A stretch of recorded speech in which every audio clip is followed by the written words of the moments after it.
आज देखंतु जुक्त 2 परीक्षा फल को नहीं बहुत बड़ा गोटे अपडेट आसी एटी आप स्क्रीन माध्यम देखिपे यही दिन +2 परीक्षा फल तेबे केते तारीख रे परीक्षा फल आसीबो आपनकर जो रिजल्ट कहउचंती केते तारीख रे से रिजल्ट टी आसीबो एवं केते तारीख रु खाता मूल्यांकन करा जिवो आपमनको जाकी ए वीडियो माध्यम रे से नै पूरा डिटेल जणे देबी सेति पई आपमने वीडियो टी को शेष पर्यंत देखंतु ता पूर्व वीडियो को गोटे लाइक कर दियंतु एवं जो मन चैनल को एजाय सब्सक्राइब करनांती चैनल को सब्सक्राइब कर दियंतु।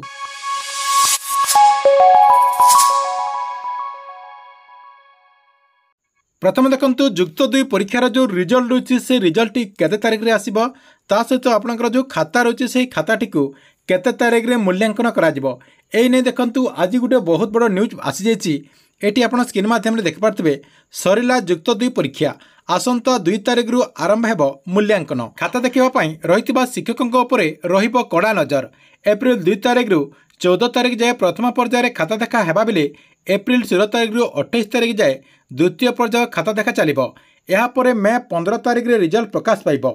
तेबे अत्याधिक खरा जगु बहुत शिक्षक शिक्षयित्री माने खाता देखिबा पई आसु नथिबारु खाता देखा केंद्र को बढ़ा जायछि। प्रथम पर्यायर 8000 शिक्षक शिक्षयित्री खाता देखिबा पई नियुक्ति होइचंती। एग्जामिनर को सुविधा दृष्टि सेमानंकु निजर जिल्ला रे होइतिबा मूल्यांकन केंद्र रे खाता देखिबा पई नियोजित करा जायछि। 35, 40, 50 मार्क थिबा विषय गुड़िक 30 टी खाता 5 घंटा देखिपारे शिक्षक सेहीपरि 70 और 80 मार्क थिबा विषय 5 घंटा 20 टी खाता देखिपारे शिक्षक। तेबे मे 15 तारीख सुधा सठिक समय परीक्षा फल बाहर बोली अपडेट होइछि। मे 15 तारीख रे +2 रिजल्ट आसीपारे बोली अपडेट होइछि। तेबे एथिला आपनक पई +2 परीक्षा को नै गोटे बड़ अपडेट। आपन मनक वीडियो केमति लागला कमेंट बॉक्स रे निचे गोटे कमेंट करंतु।